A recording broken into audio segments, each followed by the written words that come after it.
everything is My Educator Profile. You'll see here there are 4 tabs.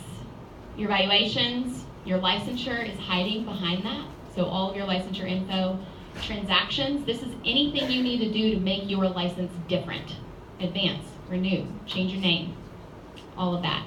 And then staff assignments is simply, this is probably the easiest tab to explain. It is wherever you have been staffed in the evaluation system since the 2011-12 school year. I just tell you that to be transparent. We're not quite sure why it's there, but I don't want you to be wondering. This evaluation system goes back to the 11-12 school year because that was the first year of TEAM. So TEAM Compass is aligned to when TEAM started. So you won't see anything in here for your evaluation before the 2011-12 school year. Okay, again, so when you go to My Educator Profile, you land on the 2017-18 evaluation page. Assuming that you will be self-assessing,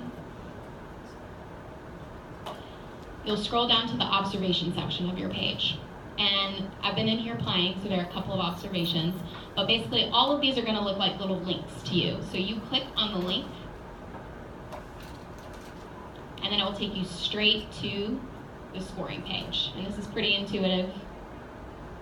Everything defaults to N as non-scored, so you can score yourself as appropriately. And if you see these little discs pop up, that's just showing you that it's saving your work.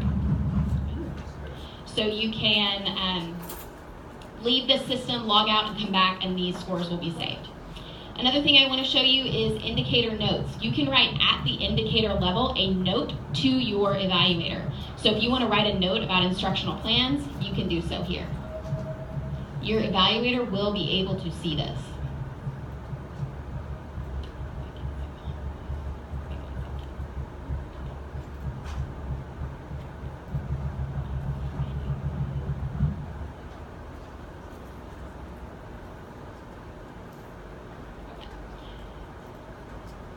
So a little note pops up here. And I think the reason why this is important is because by policy, your evaluators can use your self-scores and your notes to help inform their scoring. So the faster you get in there and the more thorough you are with your own reflection, the more information your evaluator can have in scoring you. And let me give a quick example of that. For example, under standards and objectives, one of the bullet comments is students made progress towards mastery of the standard in that lesson. If you did an exit slip or something with your students, and you have some evidence of that, put a note on that. We don't necessarily see the outcome on that after it's done.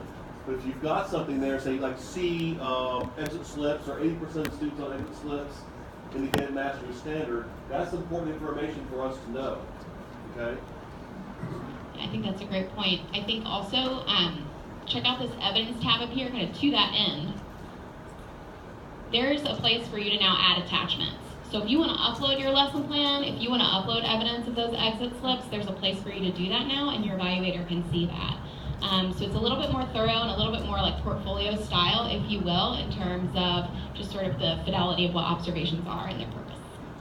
All right, so assuming this is just a planning observation, we're going to scroll down all the way, and I want you to see here that there are some notes that you can write more broadly, right? This is just for broad level feedback.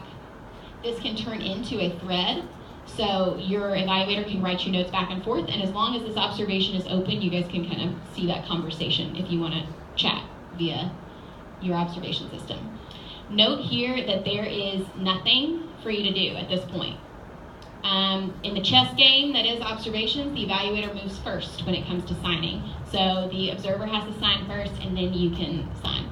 So I'll log into the principal view very briefly so you can see what that looks like. That thing with the nose works two directions. We can send those to you on there as well. For example, do you have any outcome from your exit ticket or something like that? All right, so this is the principal view of TN Compass. And I show you this just to show you how you'll sign. So your principal sees exactly what you see. And when you have self-scored, your observer can see that. So there are my self-scores that I just did along with the note. My overall notes down here. Principal can write back. You can see that thread there. And then finally, I think this is the most important part. In Tower, you had to sign with a 4-digit PIN. That 4-digit PIN was the last 4 digits of your social security number. This year, that is no longer the case. Your PIN is a randomly generated 4-digit number. But you're never going to forget it. Because right here, there is a show PIN button. And so you can see your 4 digits, right? So it will never be lost to you. Now, granted, I'm doing this from the observer perspective, but your signature will look exactly the same. Another piece, if you, with your observer last year, did the type of signing off where your observer had the computer, he or she entered the PIN and then turned the computer around and you entered the PIN, that is no longer either, right? Because of that show PIN button, if I'm your observer, I can just show PIN on your page, right? And then put the 4-digit number if that were the case. So what you have to do now is maybe bring your laptop to the post conference and log into your account and PIN there. So there's no kind of sharing of the screen anymore. You have to log in. The good news is you only have to PIN it one time.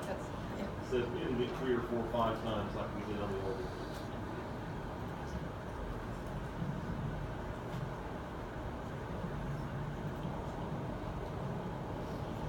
All right. Questions about self-scoring before I briefly touch on licensure? I think it's a little bit more intuitive, I think, than Tower was. So certainly get in there and play, and you can always email us if you have questions.